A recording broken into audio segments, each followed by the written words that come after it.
What's up, guys? Got a video for you here. I actually had a video already recorded for today because, I've been trying to do things every Friday. But I saw Wyatt uploaded a video for a contest the other day, and I wanted to get in on that as soon as I possibly could before I forgot. And I wanted the most honest answers I could think of. The stuff that kind of comes right to your head first is always the best.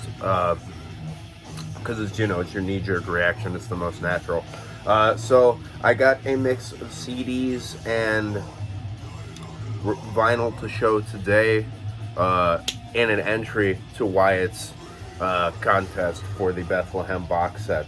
I'm going to link it down in the description if you want to watch the video, and obviously the more the merrier on this. So this would be a lot of fun to see a lot of responses to, because these are cool questions. We're listening to For Never Laid to Rest by Seance in the background. Classic Swedish death metal.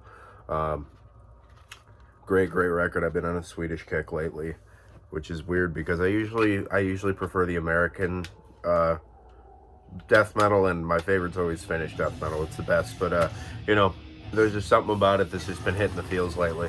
So it's a great one. So yeah, the first question, I'm gonna get into it before I just keep yakking.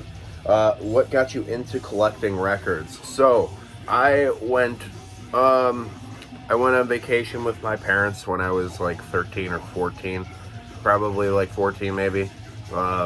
And it was getting to my buddy's birthday, which is in the beginning of June area. And we were going to a couple flea markets. We were up north, and I went there because I knew he started buying records, and I was like, all right, well, that seems easy enough. I could pick him up a record or something that he liked. So I was walking around there for a while, and I really liked walking around hunting for records and finding stuff for him. I think I picked him up like a Johnny Cash LP and like a Lynyrd Skynyrd LP or something. And while I was there, I picked up something for myself as well because, stuff looks enticing. You'll love what you see. And I actually pulled out the first record I ever purchased to show you guys, which is One More From the Road by Lynyrd Skynyrd. Obviously, you guys know I listen to a lot of stuff that isn't metal on top of all the metal that I do listen to. Lately, it's been mostly all metal for the past couple months. But, nonetheless, I absolutely adore the Ronnie Van Zant era of Lynyrd Skynyrd. I do like the Johnny Van Zant era quite a bit as well, but you don't beat this stuff. So this is the first LP I ever bought, and this kind of started it all off. But yeah, that was the big thing that really got me into it. Yeah, I bought him Johnny Cash something and the Lynyrd Skynyrd Golden Platinum compilation, if you guys are familiar with that. And I picked this up probably, I got 3 for a deal or something, maybe. I don't even remember. But yeah, and also the thing that kind of kept me going with the whole collecting records and CDs thing is the YouTube community. I keep finding new things. Even to this day, I watch all the time.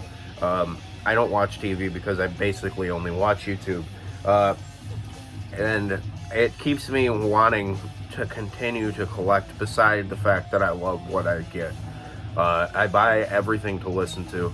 I don't really purchase anything to just look at. I mean, like, I have certain things, like, like the Hammer Smashed Face single. Like, I'm not going to go put this in the player very much at all. But the majority of what I get is stuff that, like, I'm planning on listening to regularly or something like that. But yeah, the YouTube community, and also there's like a drive behind picking up new stuff because I want to show things. But at the same time, it gives me a good excuse to fill in spots in my collection because I need to make a video. I need to get some stuff to do. So that's always nice. That and the fact that it feeds my collective addiction. Yeah, so that is the answer to question 1. The second question, what arguments do you use? I wrote to defend collecting media and to get people to start to collect vinyl. So the first thing I always say, because I'm an absolute idiot, because it's usually something, like I have friends who don't use physical music. They're like, oh man, I got Spotify here, so why wouldn't I need to buy all this? I got it for $10 a month. or whatever. I'm just like, so what are you going to do when the grid goes down? You don't have the phone. Are you just going to not listen to anything? That's one of the first things that comes to my mind. And that's probably a really stupid argument, but I never get a real answer back. So I don't know if you guys have a good rebuttal to that. Let me know. Because, you know, I don't know. Figure if the internet goes down, your internet, I don't know, even something as simple as your Wi-Fi doesn't work and there's like a storm, so your data's being awful. You're not going to be able to listen to stuff. So, you know, you got all this crap to listen to. I don't know. It seems like a sound argument to me. Another thing for me is I love to have the physical thing. There's just something about, you know, I got this right in my hand here. I got stuff to look at. I got cool lyric book to read along with. Sometimes they're a little bit more interesting than this, and they have a lot more cool stuff in them. I just think it's cool, especially when you do like special editions or like box sets. Like I have a big fat Hank Williams box set right there. It's like a 120-page book with 6 CDs full of pictures that nobody's ever seen. It's one of the coolest things you could think of. So it's like, it's something that you get to look at, you get to have, and you get to have as a keepsake. It's like the novelty of it is something that is unmatchable with a digital format. And the digital format for me is not something I'm into. Like, I buy stuff on Bandcamp and I get the downloads. I never touch that, ever. I don't know. I couldn't name a specific time where I've ever bought something on Amazon, on Bandcamp, and then went out and listened to the MP3 files that I got downloaded for free. I just wait till the CD comes in, or the LP or whatever. And if you don't print physical, I don't buy your stuff. That's all there is to it. So another thing I like about physical formats is it forces you to listen to a full album, specifically vinyl, because obviously you could skip tracks on a CD, and you can skip tracks on an LP if you're really, really hell-bent on it, but you don't necessarily get to all the time. Like, you're in the middle of something, you're pretty much going to have to listen to all the tunes. And considering it forces you to listen to whole albums to a certain extent, it helps you get into the deep tracks of albums. Like, you know, sometimes you get an album that's got like a bunch of hits on it. I'll keep using this as an example since it's right in front of my face. You have some, you know, huge hits on here, like Give Me 3 Steps and Call Me the Breeze, and, you know, Sweet Home Alabama, This Tuesday's Gone, stuff like that. But then you get tunes like T for Texas, which is an old Jimmy Rogers classic country tune. They do an awesome version of it. It's absolutely awesome. They also do the tune Searching, which is a lot more of a deep cut for the Lynyrd Skynyrd catalog. The Needle and the Spoon, not necessarily a deep cut, but definitely not a hit. And if you didn't have the LP and you were just going to download a couple Skynyrd tunes like some people do, like they want the classic rock radio on their phone or whatever, you're not hearing those. That's a tragedy, because those tunes are better than the hits. So like the tune Searching, absolutely amazing. But yeah, and obviously there's the fact of there's a better sound quality with, you know, vinyl, and CD has a super clear sound quality. As far as I'm concerned, they're my favorite, but nonetheless, they're both amazing. Tapes are my least favorite, but I just bought a tape box set, so like, I don't know, I'm an idiot. Number 3, what record holds the most personal value? So this one is actually a CD. I just looked through my whole collection of this guy to see if I had this tune on any of the vinyl that I have, and which is odd because I have like almost 40 LPs. I think he's my biggest collection. But I grew up on Elvis and lots of it. So I'm going to show the Essential Elvis, which is probably a Walmart thing. But I'm specifically showing this because the tune If I Can Dream is on here. And I don't get personal on my channel like ever. But earlier this year my dad died, and as they were carrying the casket, I'm a musician, as you probably figured. Yeah, as we were carrying the casket, I walked behind it with a guitar and sang the tune If I Can Dream. And this is one of the only things that I have that tune on, so I figured I'd show it, because I figured that would definitely fit the criteria for personal a personally valuable album. And yeah, so since that all happened recently, it's still kind of fresh in the mind. So yeah, that's my answer to number 3. And now number 4, album you play for each season. Man, Wyatt, I could not just do one. So I did 2 for each season except fall. I did one metal and one not metal just to show off a little bit more of what I listen to and a little bit more of my tastes and what's awesome for me. So I, for whatever reason, started with Winter, and I'm gonna be a little basic because I did go with a pretty raw black metal album. It's not super raw, but the Alignment of Dead Stars by Drowning the Light. You know, I was looking on my shelf to see if there was something else I could show, because I feel like this isn't entry-level black metal, but this is pretty... hey, you watch YouTube for black metal? Okay, you love Drowning the Light. Which is, you know, I understand the argument.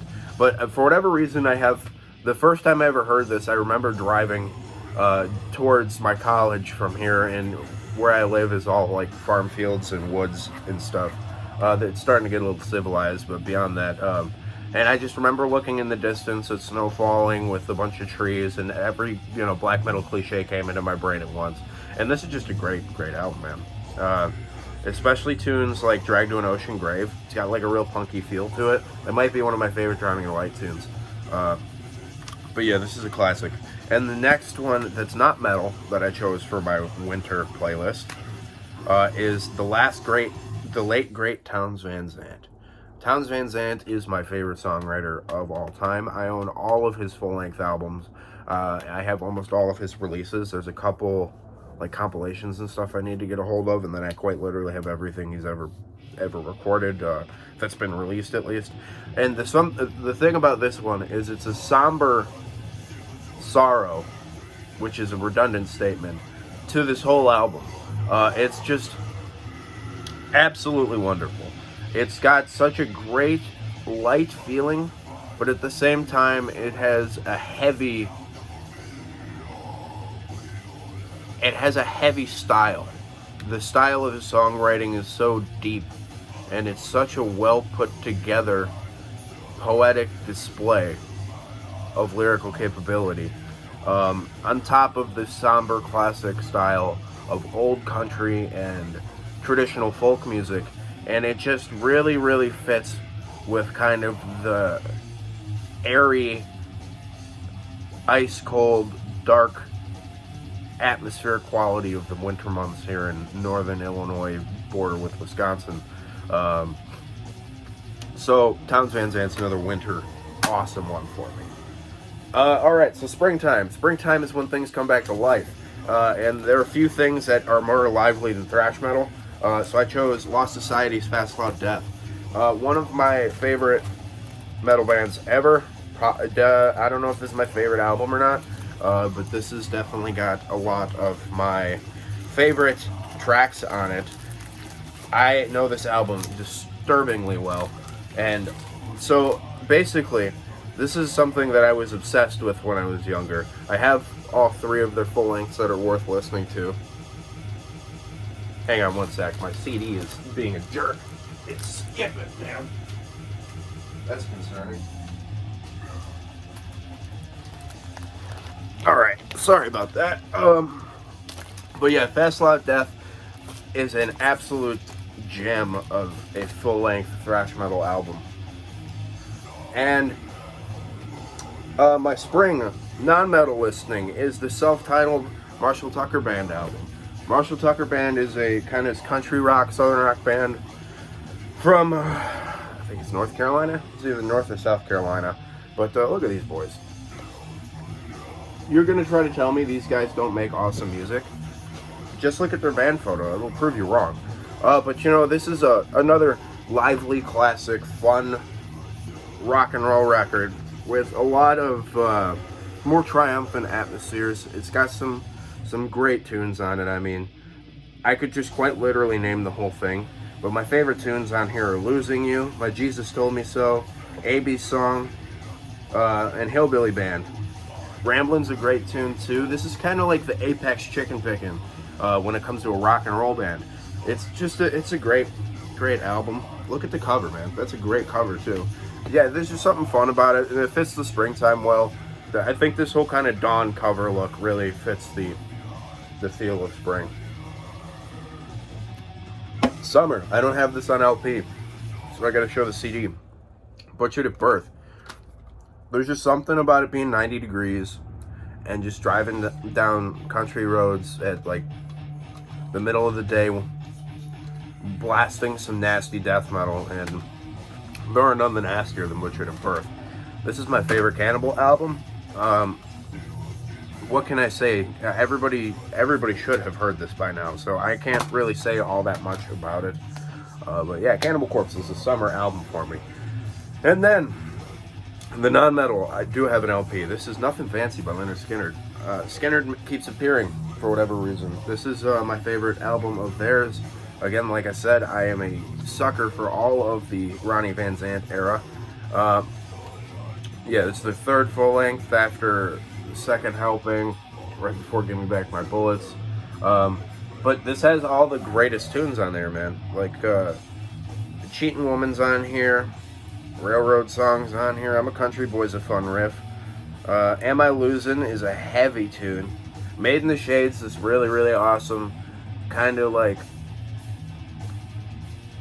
I don't want to call it swamp grass, because it does have this southern kind of swamp jumpiness to it. That's a lot of fun. It's a nice piece that's pretty much mostly all acoustic.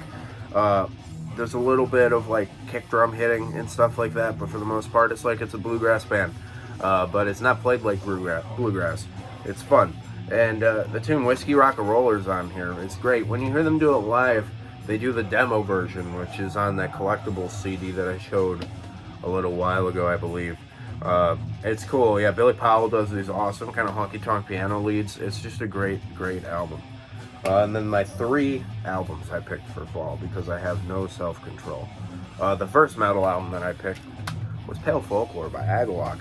Like I said, none of it's going to be super deep cuts or anything, but I wanted the knee-jerk reactions, and this is like the first thing I thought of when I thought of walking around the woods in the beginning of November, right before deer season. So, absolute classic songs. Hallways of Enchanted Ebony, Dead Winter's Day, As Embers Dress the Sky. You can't argue with it. My non-metal representative for fall. Fall is when I literally is the only time of year that I ever care about listening to like punk rock, really. And it's never anything beyond the basic entry-level punk bands.